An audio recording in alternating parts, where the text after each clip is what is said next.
We've made it to another session of #How to Run for President 2, U.S. Political Structure at Berg Mountains Optional University. Welcome back, good morning. It's nice to see you today, where in this division we discuss the 17th Amendment, which provides each state 2 senators and why their necessity is paramount. Won't you come along with us? Chapter 17, Week 3. Johnson, Coolidge. 2 senators from each. What does the Senate do other than vote for his/her own position, being only one of 2 from any given state? Being elected, they legislate issues for the betterment of their state. As the Vice President is the President of the Senate, the voice of the people reaches the ear of the President by way of the Vice President through the Senators' vote. If they are on one accord, it is best for the state should their position win the day, because with the vote comes the approval of the distribution of funds for whichever cause has been passed by the Senate. The President is an executive officer, while the Senate is legislative. As they pass laws, the President is compelled to execute unless he/she vetoes the bill. But for the most part, the Senate directs the hand of the President, because with the doors now open to men of color, government can prove to be a good and profitable business. The number of accounts that Congress must open to collect taxes the Senate is to spend on improvements will ensure internal revenue of a much grander scale. The magnitude of everyone's inclusion, well, every male's inclusion, will provide for the never-ending work of improving the standard of living, representing the state and raising taxes. There must be more than one senator per state, because we live in a democracy, not a monarchy.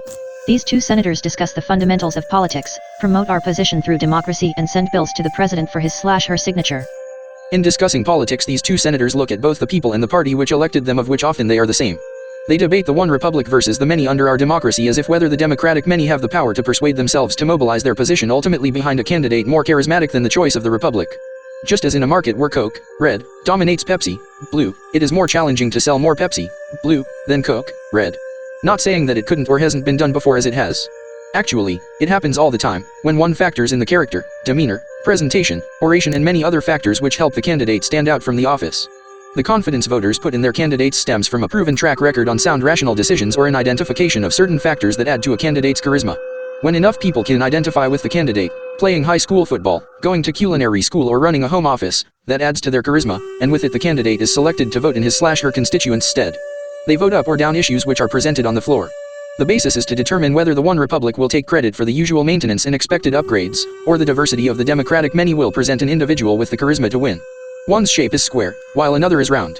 The question becomes, are we in or out on the lady/gentleman from the great state of whichever great state we are campaigning from? Both senators are to exercise democracy to win more funding, power, and support to their constituents' position or party, whichever they see as more in need, especially if they differ in language at any cost within their power. That's why corn distribution is maximized, so that corn which is allowed to rot will be minimized. States produce wide arrays of products and distribute them to others, so we can enjoy Florida oranges, Idaho potatoes, Georgia peaches, or Tennessee whiskey. Each senator pushes his position for example, why small drink umbrellas should also be sold with the orange juice made from the Florida oranges, if the senators are from Florida, of course. They are like walking billboards. They represent the people who live under their auspices, and a certain senator has more grapes than oranges would promote grape juice over orange juice 9 times out of 10.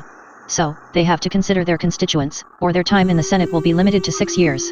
Party loyalty is the default all senators resort to as a most comfortable and safe position. Government's purpose is not prosperity from it, but as is a vehicle by which citizens move from point A to B, where B may be relative prosperity. And as with any government to which taxes are paid, there will always be a growing excess, because populations rise, production increases, and cities grow. How could a product exceed its container, an artist his/her label, a child its parents, or subjects their sovereign? So, we do with the excess what we want, or better yet, what is presented before the Senate with the first best product with a comparably affordable, but not necessarily reasonable price. Allocating funds, Congress collects taxes to ensure the maintenance of government, while the Senate decides what to do with the accelerated growth of effectively juggling accurately a vast multitude of citizens' accounts. When everyone who makes it thus far in the program knows they owe as of now $19.98, plus tax, and $3 for shipping and handling, one could just send them their bill, and most will pay. It is not just a request. It is what is demanded for our products' consumption thus far. And when elected senator, we will move to pass the Mossberg Alliance Suffrage Act, or MASA. In doing so, the states will benefit from the more perfect union under Mossberg, establish justice in the extra-legal body of Mossbergers, and promote a domestically tranquil jurisdiction of Mossdom. This benefit must be taxed as a hat is a hat, but not every hat is branded with the Mossberg trademark SS registered. With 2 senators selected per state, we have 100 in all, where the President of the Senate breaks all ties with his/her vote if necessary. These senators discuss the people and the party, where often they are on the same accord, but if not, they debate which interest is of better political gravity, vote, and hope their position wins the day. Their efforts are intended to win more for their constituents than others do for theirs. The purpose of government isn't profit but to prosperity for voters, even though time ensures growth. That concludes the information we have for you this session. We hope you better understand the purpose and necessity of the Senate and the importance of the 17th Amendment. Feel free to reread, ponder, and interpret it for yourself better.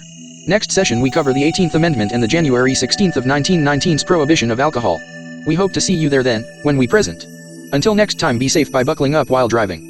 It's the law and protects you from yourself but mostly from others. Thank you for your time and consideration.